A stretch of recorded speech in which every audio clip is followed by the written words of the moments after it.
Question third का third part है। R3 relation दे रखी है on real numbers. Capital R is a real number defined by a, b belongs to R3 if this. पहले देखते हैं रिफ्लेक्सिव के लिए।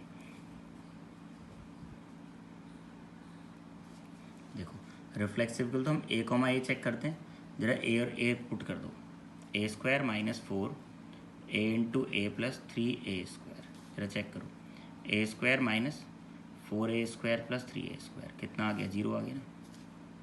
ठीक है, तो इसका मतलब क्या होगा? a, a belongs to R3, therefore R3 is reflexive. B आ जाता है सिमेट्रिक।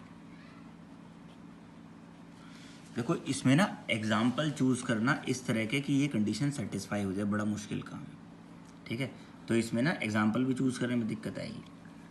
पहले देख रहे हैं मैं करना क्या होता है। a, b belongs to R, ये गिवन होता है और प्रूफ करना होता है b, a belongs to R।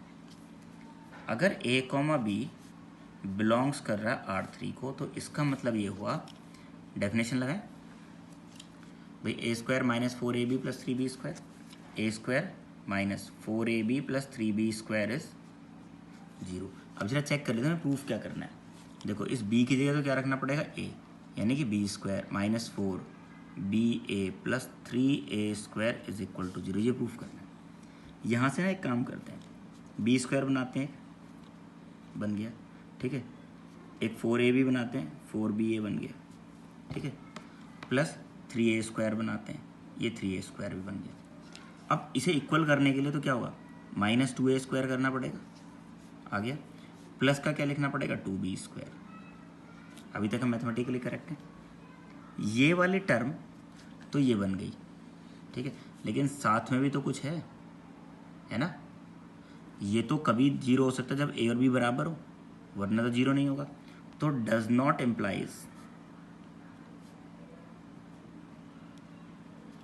ये कभी इम्प्लाइज नहीं करेगा कि b square minus 4ab plus 3a square is equal to 0 हो। डज नॉट इम्प्लाइज लिखना, ध्यान रखना, it does not implies this is equal to 0। इसका मतलब b, a does not belongs to R3, therefore not symmetric. अब आ जाते हैं सी पे, ट्रांजिटिव। ट्रांजिटिव में गिवन क्या होता है हमारे पास? A B belongs to R and B C belongs to R, ये गिवन होता है। प्रूफ क्या करना होता है? a, c belongs to R। तो अगर a, b बिलोंग कर रहा है R3 को एंड b, c बिलोंग कर रहा है R3 को, इससे क्या लिखा जाएगा? इससे लिखा जाएगा a square minus 4ab plus 3b square is 0। और ये क्या इम्प्लाइज करेगा? b square minus 4bc plus 3c square is equal to 0। भाई देखो इसमें से b एलिमिनेट करते हो, क्या तुम ये बना सकते हो? a square minus 4ac plus 3c square is equal to 0? नहीं बनेगा ना। तो डायरेक्टली लिख दो, डज नॉट इम्प्लाइज, या फिर a, c does not belongs to R3, therefore not transitive. अगर किसी को ऐसा लग रहा है कि ऐसे डायरेक्ट कैसे लिख सकते हैं, तो मत लिखो यार डायरेक्ट। करना क्या तुम्हें? इस इक्वेशन में और इस इक्वेशन में b एलिमिनेट करना है। जब तुम्हारा b एलिमिनेट हो जाए, ये अपने आप करोगे 12वीं क्लास में, भाई इतने तो कर सकते हो, क्योंकि तुम्हें दिक्कत हो रही, पता नहीं कैसे होगा।